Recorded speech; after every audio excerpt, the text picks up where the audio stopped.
acres of ranch land, one adobe walled compound, and one adobe building, Sutter's Fort. But things began to change for Sutter. There was a new group of people moving in, people from the United States, which this was not part of it. They called them Yankees. And a Yankee that wandered in was named James Marshall. He arrived here in California in 1845. Originally born in New Jersey, his father was a carpenter. He was an apprentice to his father until they had a falling out at age 15, where he ran away to New England, where he worked on sawmills and learned to be a millwright and a blacksmith. Then he went west to the farthest extent of the United States, the Oregon Territories. Not much there, he headed south into Mexico. And in the summer of 1845, wandered into Sutter's Fort. Now, Sutter had continued his practice of borrowing on credit, but he was a grand host, and he had an eye for talent. And he realized that James Marshall had been the kind of man he'd been looking for, someone who knew blacksmithing, carpentry, millwright. And he worked out an agreement with him, gave him a small rancho of his own, and James Marshall set up blacksmith shops, sawmill pits, and even helped Sutter set up a sawmill out at the Russian River, because John Sutter had purchased Fort Ross, the furthest extent of the Russian Empire, from the Russians on credit. They're still waiting for payment. And was supplying himself with some wood from over there, but that's a tremendous distance to bring it. So they needed to identify a place closer, a place where there would be water for a mill and timber, but there was a little interruption, a dispute between the United States and Mexico called the Mexican-American War. Sutter remained loyal to Mexico, but James Marshall was a loyal Yankee, and there had recently been a number of Yankees settling in California. They formed together the California Battalion of Volunteers and went south to meet the Mexican Army at such things as the Battle of Little Cajonga. Everybody from LA knows about that one, right? Anyway, there were some skirmishes. James Marshall headed south for a year and came back uncompensated and found that his little hacienda had been plundered by the locals. He went back into partnerships with John Sutter to set up a sawmill. But there was a problem. One man cannot build a sawmill. He and a man named Kivers had identified this location as being the closest site to Sutter's Fort, where there was a stand of yellow pine. This hill behind us was all yellow pine at the time, and a water source, the river. But still, no one to build it. Well, there was another group involved in the Mexican-American War, a group of Mormons that had left Missouri in 1846, Sacramento Valley, San Joaquin to the Sacramento, with intentions of heading across the Sierra on typical immigrant routes.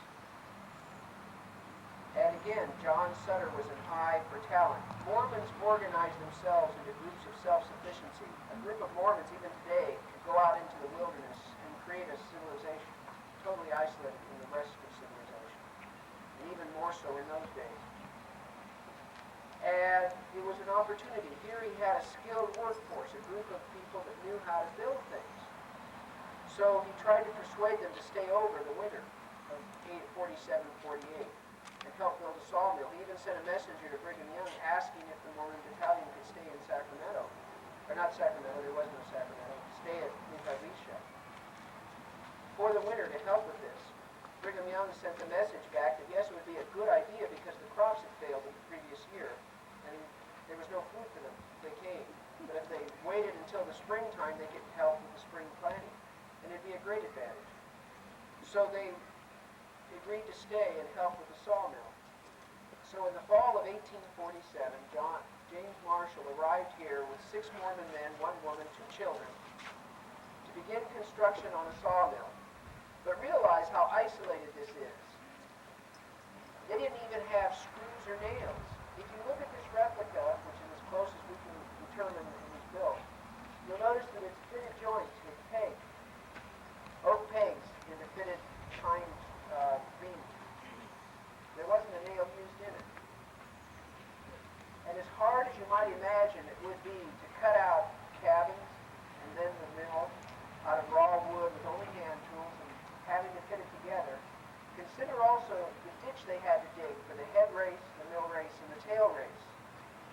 Now, James Marshall was on good terms with Native Americans wherever he went, and he did persuade the Nisenae to help, and even with the help of 30 Indians, he was not able to dig the ditch, but he used the river itself to dig the ditch.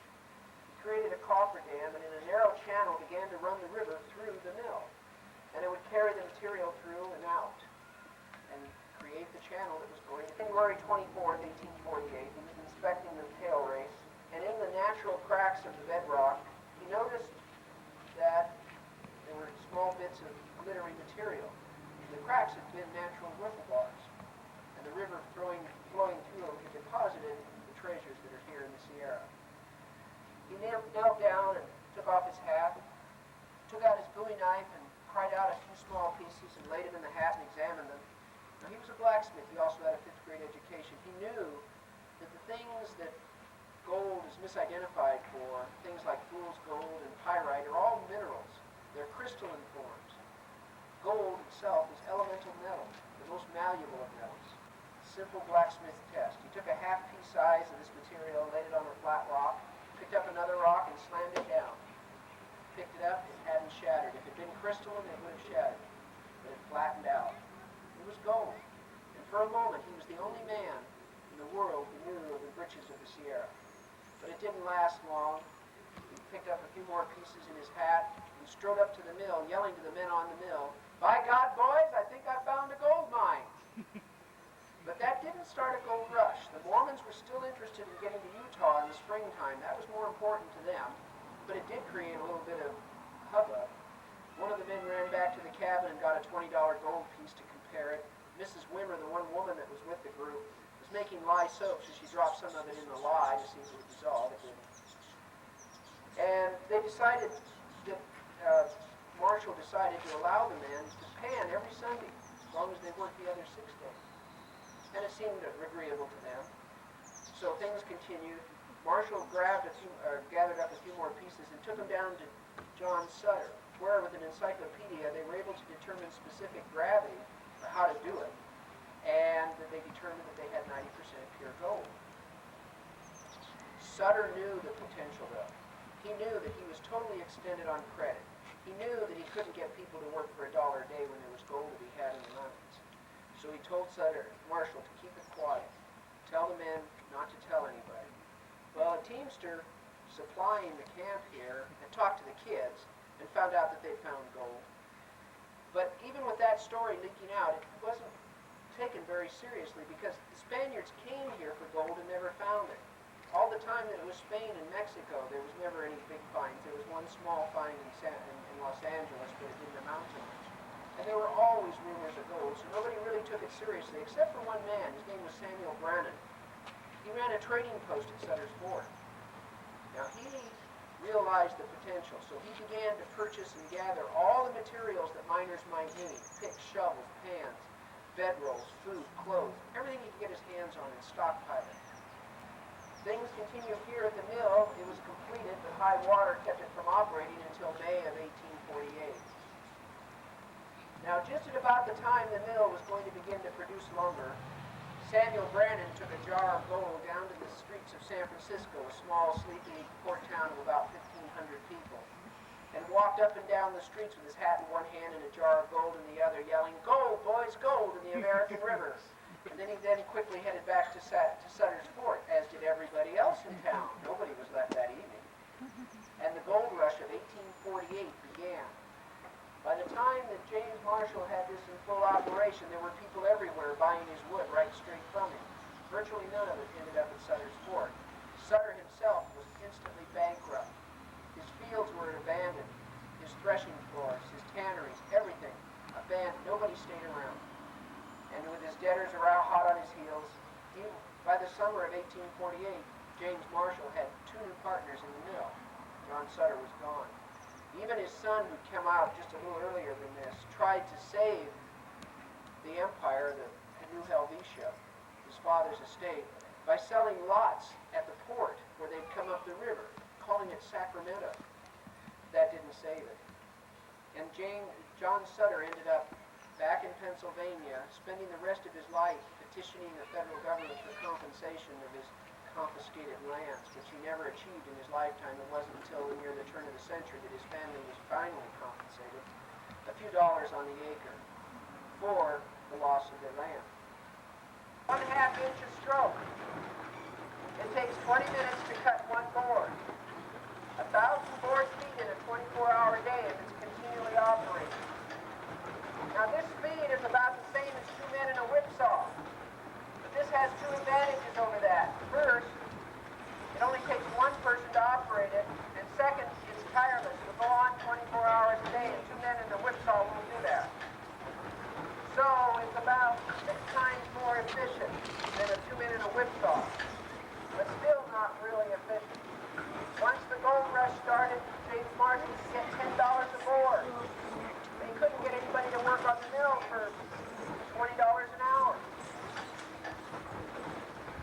So eventually it just didn't work. And then with the new gold miners coming from all around the world, 150,000 strong, the largest migration of humans in the world except for the Crusade.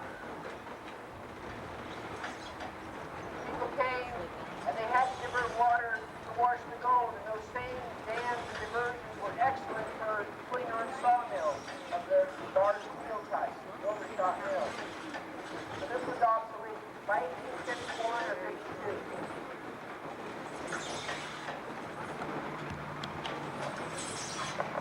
But more significantly than a crude simple sawmill was what it changed. Because what happened here, what James Marshall started, changed the destiny of the world. First of all, it created California. If you look at California and Oregon, they both have essentially the same resources. They have a central valley for agriculture. They